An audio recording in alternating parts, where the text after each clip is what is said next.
All right, let's dive into something pretty big today.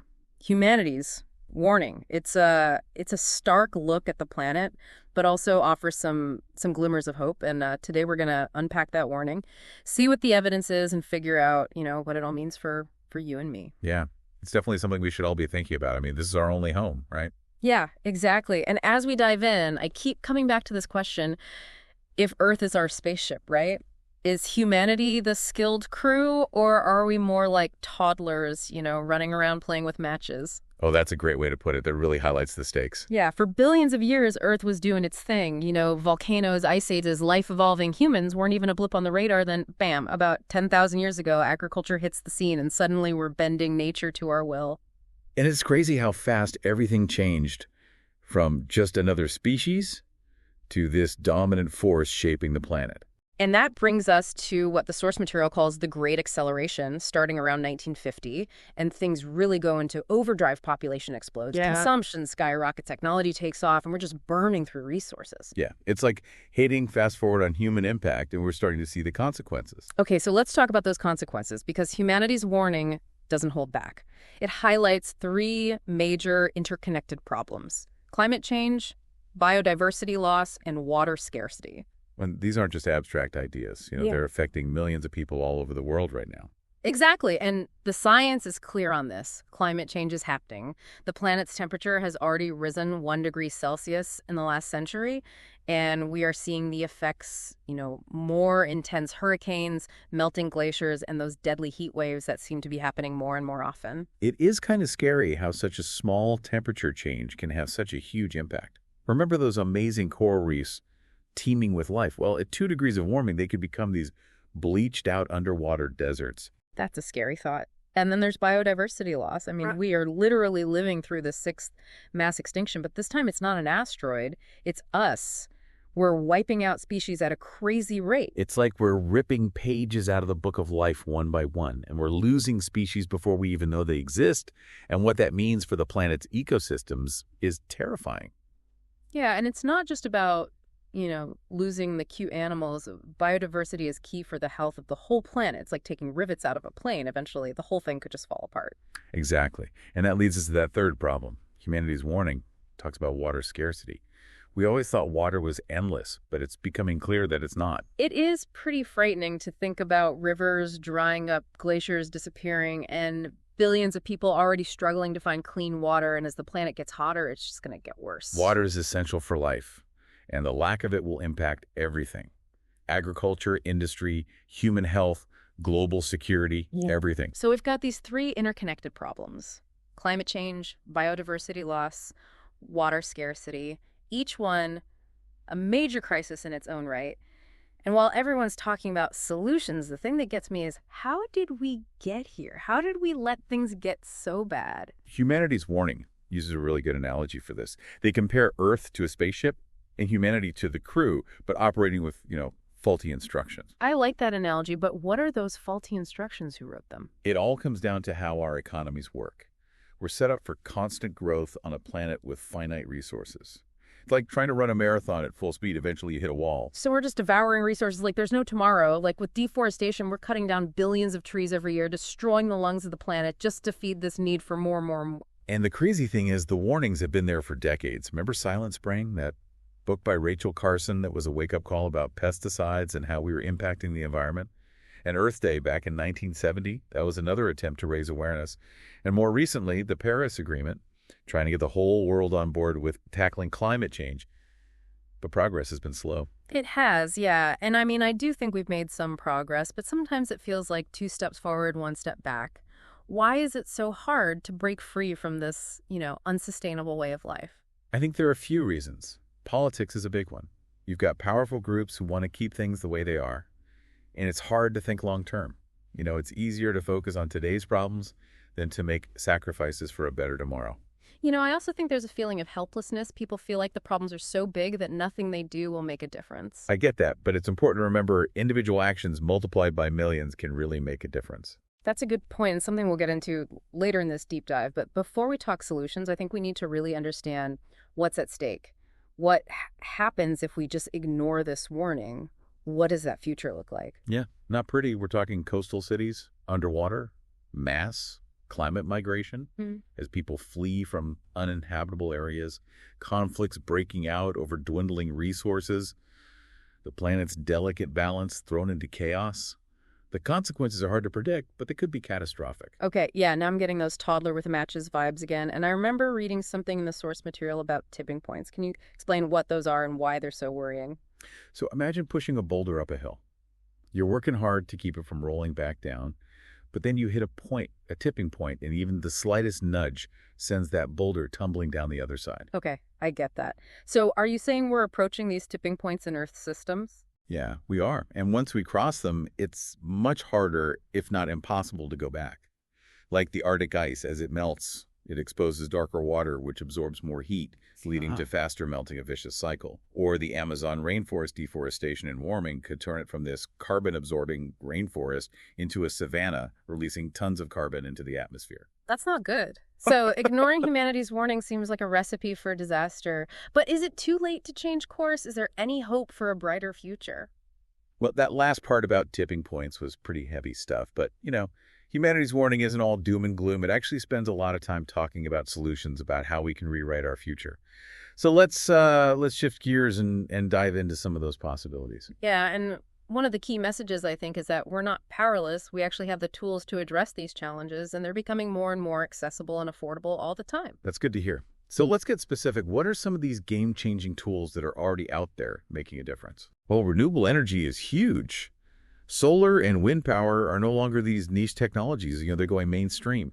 In a lot of parts of the world, they're actually cheaper than fossil fuels now. So we're talking about a major shift away from those dirty, polluting energy sources that got us into this mess. Exactly. And it's not just these big solar farms and wind farms. We're also seeing, rooftop solar panels, Yeah. community-owned wind turbines, even off-grid renewable energy systems. That's amazing. It's like power is literally shifting to the people. But what about transportation? I mean, cars and trucks are a big source of emissions. Can we really get away from fossil fuels in that sector? Absolutely. Electric vehicles are becoming more affordable, more practical.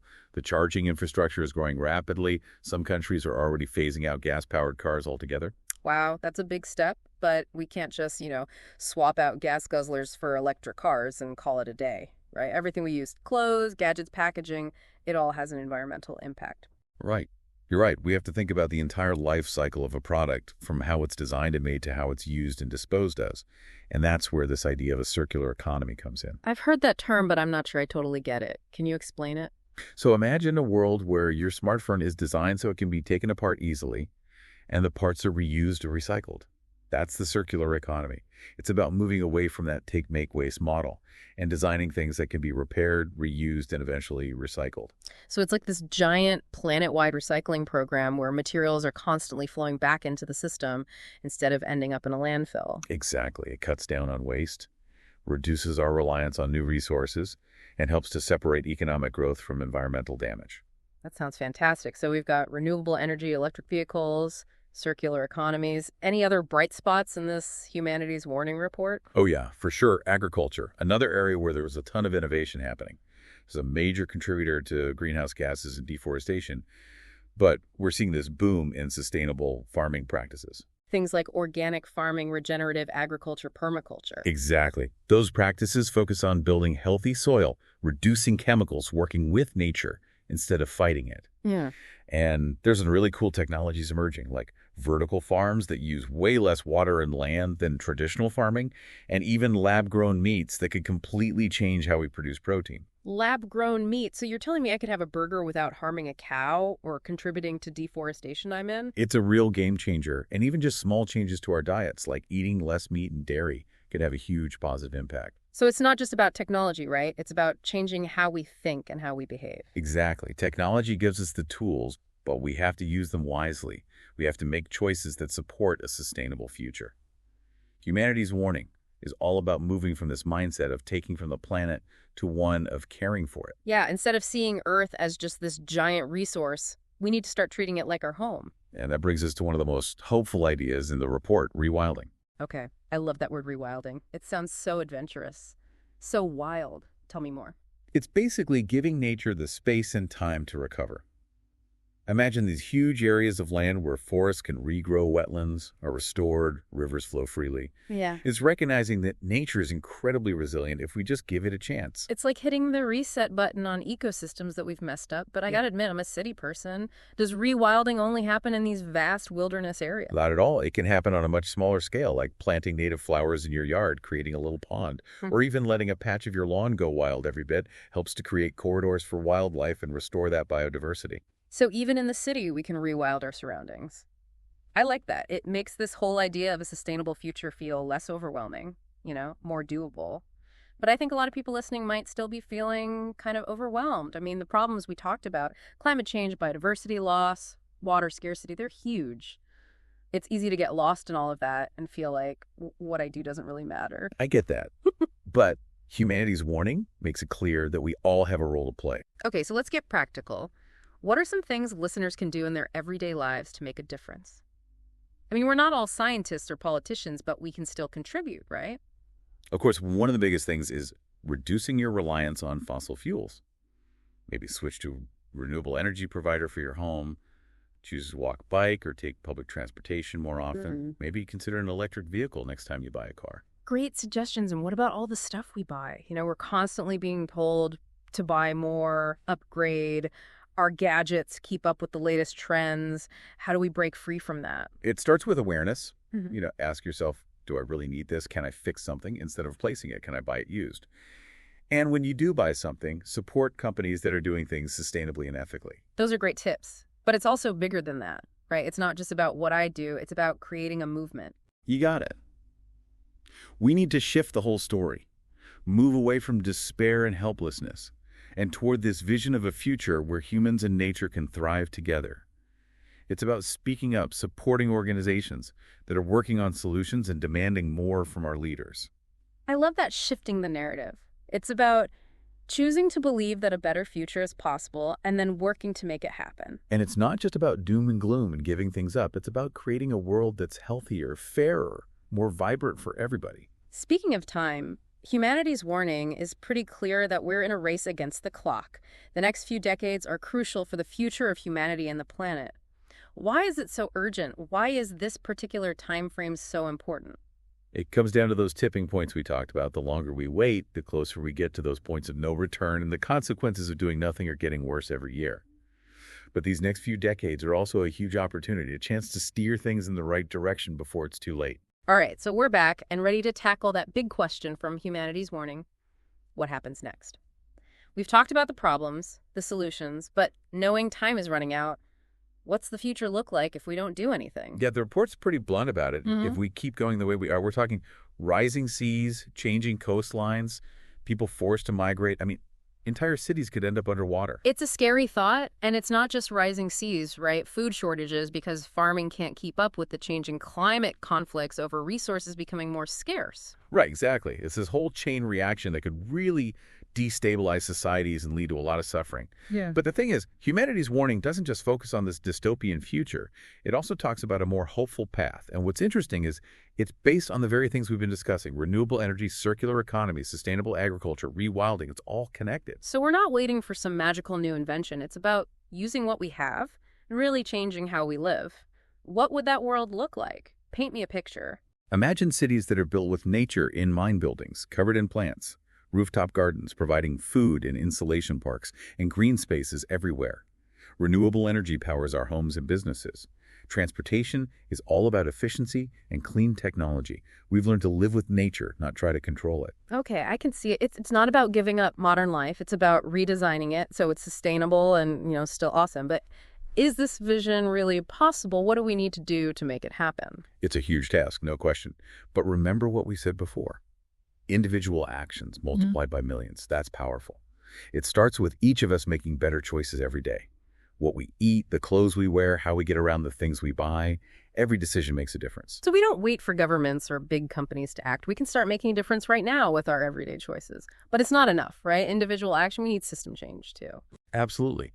We have to push for policies that support renewable energy reward, sustainable practices, hold polluters accountable, demand more from our leaders, and support businesses that are committed to doing things the right way. And here's something important that Humanity's warning really emphasizes this isn't just about survival. It's about thriving. Right. It's about creating a world that's not only sustainable, but just more equitable for everyone. I love that it's not about giving things up. It's about building a better future for all of us, for all species. Yeah. As we wrap up this deep dive, I'm feeling a lot of things, concern about the challenges, but also hope that things can change. What's the one message you want listeners to take away from all of this? Humanity's warning isn't meant to scare us into inaction. It's a call to action. Yeah. And an invitation to step up and be the ones who create a better future. We're not just passengers on this planet. We're the crew, and we have the power to decide where we go. We've talked about the warning, the consequences of ignoring it, and the incredible potential for a brighter future. And now it's time to choose, will we be the generation that listened to the warning and steered our planet toward a more sustainable and just course? Or will we be the ones who miss the signs and let our planet slip away? The choice is ours. Thanks for joining us on this deep dive into humanity's warning. We hope it's given you something to think about, some inspiration, and most importantly, a reason to act. The future is calling. Let's answer with courage, determination, and a deep love for this amazing planet we call home.